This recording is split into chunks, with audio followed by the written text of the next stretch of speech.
Okay, I want to say right off the bat, I'm not a psychiatrist. I'm not a psychologist. Just bear that in mind. I was in a grad program for political psychology, so I guess it's all the same, really. But I want to play a little game with you. So I'm going to read some excerpts from the Diagnostic and Statistical Manual of Mental Disorders, 5th edition. And I want you to see if any individuals in politics pop into your head as I'm reading these. This is just for fun. I like to read, and so some light reading, the DSM-5.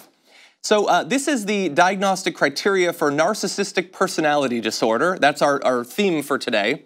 And the overall description of this is a pervasive pattern of grandiosity, need for admiration, and lack of empathy. But they go into specifics, obviously, they're smart people. Let's see, here's how you diagnose. They need a certain number of these. The first is, has a grandiose sense of self-importance, e.g., exaggerates achievements and talents, expects to be recognized as superior without commensurate achievements.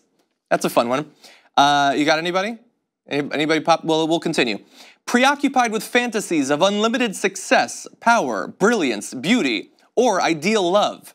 Yes, everything needs to be a bigger, more idealized version of itself. The water's the biggest it can ever be, the cake is the most beautiful it can ever be, those are just random examples. Requires excessive admiration. So sort of derives its self-worth from constant reassurance from people, from other people. Has a sense of entitlement, i.e., unreasonable expectations of especially favorable treatment or automatic compliance with his or her expectations. So you will be given things regardless of how much you deserve them. They should be yours, damn it, and people can't stand in your way. Is interpersonally exploitative.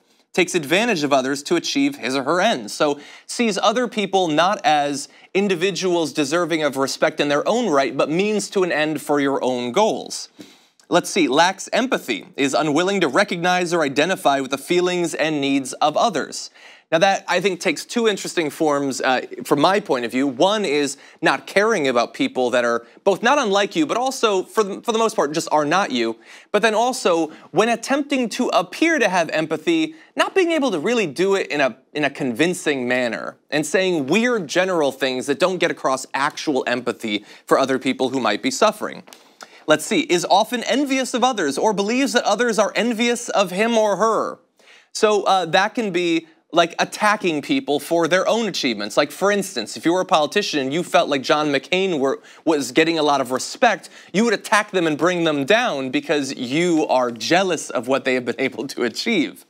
And then finally, this is just a fun overall one. This is the umbrella over the rest of it. Shows arrogant, haughty behaviors or attitudes. Have you thought of anyone? I think maybe you have.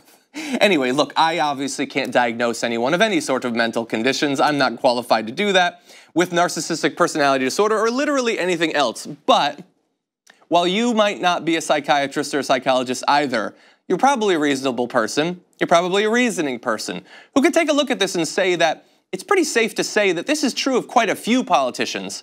But perhaps most true of the one that we have given the most power out of any human on the face of the earth, someone who has nothing inside of them, derives everything from other people in a particularly cruel, selfish fashion, who doesn't care about who is affected by what they do or what they say, and cares only about their own goals, their own need to be grandiose, to be considered the best and most beautiful and all of that. It seems dangerous. Again, I'm not a psychiatrist. We've had psychiatrists on. We had Bandy Lee on to talk about this exact sort of thing.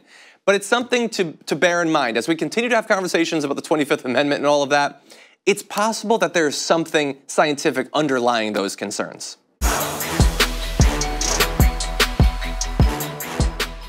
Thank you very much for watching this clip from The Damage Report. If you liked it, don't forget to subscribe to this channel and ring the bell on YouTube to get notifications of our new videos. And of course, you can catch the full Damage Report live every weekday at 1 p.m. Eastern, 10 a.m. Pacific on TYT Network on YouTube TV.